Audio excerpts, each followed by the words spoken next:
بمناسبة اللي بيحصل الأيام دي، احنا لازم نبقى عارفين وفاهمين قصة سيدنا لوط كويس، لأن الأيام اللي جاية هيحاولوا يقنعوك إن الموضوع عادي وإن انت اللي راجعي ومتخلف وجاهل. لازم تبقى عارف إن اللي هيحصل مش بس ضد الدين، ده ضد الطبيعة والعلم. سيدنا لوط في الأصل كان من نفس قرية سيدنا إبراهيم، والأكتر من كده إنه كان قريبه، كان ابن أخوه. لما نزلت الرسالة على سيدنا إبراهيم وبدأ يدعي قومه، سيدنا لوط كان من أول الناس اللي آمنوا برسالته، وهاجروا بعد كده هما الاتنين من أرض قومهم وراحوا بلاد الشام. سيدنا لوط ساب عمه واتجه لقرية اسمها قرية سدوم في فلسطين. في الوقت ده ربنا أنزل عليه الرسالة وبقى مكلف هو كمان بدعوة قومه. الناس دول كانوا بيعملوا كل حاجة وحشة، بيقطعوا الطريق ويخونوا الصديق، واللي يأمرهم بالمعروف أو ينهيهم عن المنكر يبقى هو اللي غلط وما يسلمش من أذيته. الأبشع من كل المعاصي اللي كانوا بيعملوها إن هم زودوا عليها كبيرة من الكبائر محدش عملها قبلهم. استبدلوا الإناث بالذكور، فبقت شهوة الراجل للراجل اللي زيه أكبر بكتير من شهوته لأي بنت. بقت الرجالة في القرية دي هم الأهداف المرغوبة، وأي حد سوي أو نقي أو طاهر يبقى مجرم يستاهل الطرد والعقوبة. حتى أي شخص يمر بالصدفة من مدينتهم مسافر أو غريب أو ضيف ما يسلمش منهم وما يسيبوهوش في حاله. كانوا مرضى ورافضين يتعالجوا، كانوا بيجاهروا بالمعصية في كل مكان حتى في الشوارع والنوادي. كانوا بيقولوا لسيدنا لوط استضيف انت النساء عندك وسيب لنا الرجالة. كان قلب سيدنا لوط بينفطر من الحزن بسبب تصرفاته. هو رسول مبعوث ليهم بالهدى، لكن أي هدى لناس زي دول؟ فكان الحال إن محدش آمن بدعوته غير أهل بيته، ومش كل أهل بيته كمان، لأن زوجة سيدنا لوط كفرت وكتمت كفرها. أظهرت الإيمان لكن جواها كانت كافرة، ما كانتش مقتنعة بدين سيدنا لوط. زوجته دي كانت من أهل سدوم أصلا، اتجوزها بعد ما استقر في سدوم. ساعتها كانت زوجته الأولى أم بناته اتوفت.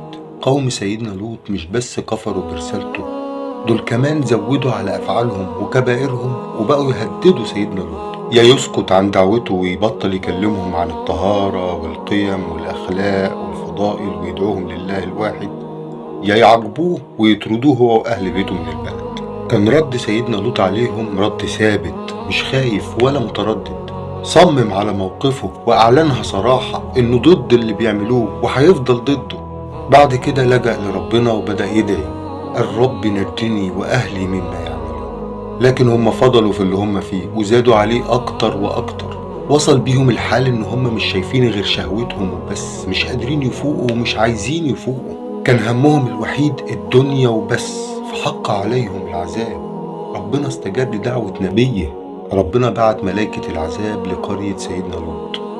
راحت الملائكة دي الأول لسيدنا إبراهيم وبشروه بابنه إسحاق، وقالوا له إن ربنا بعتنا لقرية ظالمة هي قرية سدوم، هنعذب أهلها وهنخليها عبرة. سيدنا إبراهيم في عز فرحته بالبشرى العظيمة اللي بشروها له، إلا إن رحمته كانت أكبر من فرحته.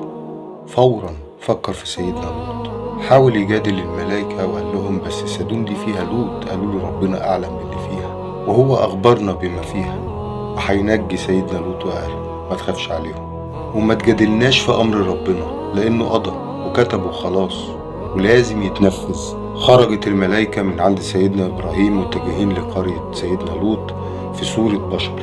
أول ما شافهم خاف عليهم وشال همهم، لكن زوجة سيدنا لوط أول ما شافتهم في البيت اتسللت من غير ما سيدنا لوط يحس، وراحت لأهل القرية قالت لهم إن في ضيوف غاية في الجمال موجودين عندنا. وفي مدة بسيطة جدا انتشر الخبر. راح أهل القرية بسرعة مستعجلين لبيت سيدنا لوط، طلبوا منه إنه يخلي الضيوف يخرجوا لهم بره. سيدنا لوط ما كانش بييأس وكان لسه مستمر في محاولة النصيحة حتى لو كان الأمل ضعيف. قال لهم هؤلاء بناتي هن أطهر لكم. المقصود ببناتي هنا هو نساء القوم بشكل عام، لأن النبي بيبقى بالنسبة لقومه في مقام الوالد، فحب يبعدهم عن الفاحشة وبدأ يقول لهم إن البنات مخلوقين ومهيئين ليكم في الحلال. حب يقنعهم بالفطرة، وفي محاولة يائسة منه للمس النخوة جواهم قال لهم ولا تخزوني في ضيفي، يعني لا تلحقوا بي العار والذل وتأذوا ضيوفي وتجبروهم على عمل الفاحشة. لكن لا حياة لمن تنادي. غلبت عليهم شهوتهم وسيطرت عليهم أهواءهم، فأصروا على طلبهم. ازداد حزن سيدنا لوط، حس إنه لوحده، راجل غريب جاي من بعيد من غير عشيرة تحميه ولا أولاد ذكور يتسند عليهم وينصروه. قفل الباب ورجع لضيوفه، لكن الضيوف كانوا هاديين جدا، مش باين عليهم أي خوف أو أي اضطراب. فاندهش سيدنا لوط من رد فعلهم بعد اللي سمعوه. ابتدى القوم يخبطوا جامد على الباب. سيدنا لوط في عز ضيقته قال يا ريت كان عندي عشيرة وقوة تخليني أحمي ضيوفي منهم، أو مكان ينفع أحتمي بيه منهم أنا وضيوفي. سيدنا لوط كان عارف إن هو تحت حماية الله اللي هو أشد من أي ركن وأقوى من أي قوة. هو كان قصده في أي حاجة فورية تمنع الناس دي من إنهم يأذوا ضيوفه.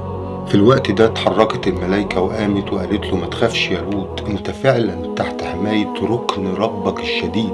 وقالت له احنا ملايكة وربنا بعتنا عشان ننجيك وننفذ العذاب على قومك. شار سيدنا جبريل بإصبعه أو يقال بجناحه، فتعامل الناس من ورا الباب. التفتت باقي الملايكة لسيدنا لوط وقالوا له خد أهلك واخرج من البلد فورا، ومحدش فيكم يلتفت أو يبص لورا أبدا، هتسمعوا أصوات تهتز من فظاعتها الجبال، واوعوا تبصوا ورا، لو حد منكم بص لورا هيصيبوا من العذاب زي اللي هيصيبه. تخيل مدى العذاب، عذاب بيصيب الشخص لمجرد النظر إليه. ساعتها الملايكة بلغت سيدنا لوط إن زوجته كافرة، هي صحيح هتطلع معاهم بس هتبص ورا وهيصيبها من العذاب زيهم بالظبط. وفي ظلمة الليل خرج هو وبناته. في الوقت ده كان سيدنا لوط وأهله سامعين أصوات مرعبة، كان اللي يسمعها يخاف يبص لورا. كلهم قاوموا نفسهم وما التفتوش وراهم إلا زوجته. التفتت فانتهت في ثواني، تآكل جسدها وتفتت زي ما يكون فص ملح وداب. انتهى العذاب وانتهى القوم الظالمين أصحاب الفاحشة العظيمة، لكن العظة ما خلصتش. ربنا خلى مكانهم موجود من بعدهم عشان يبقى عبرة لغيرهم. أهل مكة في أسفارهم للتجارة كان في منهم قوافل بتروح للشام. دول بقى كانوا بيعدوا على المدينة اللي كان فيها قرية سدوم ذهابا وإيابا. ربنا بيقول لهم اعتبروا واتعظوا، انتوا بتعدوا على مكان العذاب صبح وليل. ربنا بيقول لهم ما تعدوش القصة كده وخلاص، لازم تفهموا هم حصل لهم كده ليه. ربنا ذكر قصة سيدنا لوط 14 مرة في 14 سورة من القرآن. عايزنا ناخد بالنا من الذنب العظيم اللي ارتكبوه عشان نفهم كويس هم عملوا ايه فاستحقوا ايه. ربنا مش بيحرم علينا حاجة غير لمصلحتنا، مش بيمنعنا من حاجة إلا وفيها ضرر كبير لينا، رغم إنه خلقنا وليه حرية التصرف فينا. هو الوحيد اللي ليه حق المنع بدون أسباب، لكنه ما بيستعملش الحق ده. وفي كل مرة بنكتشف إن المنع ده كان بأسباب وبأسباب قوية جدا كمان. وعشان كده اكتشفوا حديثا أسباب منع الشذوذ المتمثلة في أضراره، وعرفوا بعد كده إنه بيسبب العقم والإيدز والسيلان وارتخاء العضلات وخلل بالجهاز المناعي، وإن الراجل لو ما بقاش عنده رغبة في المرأة ده هيؤدي إلى انقطاع النسل، وهيكون ده سبب كافي لفناء البشر.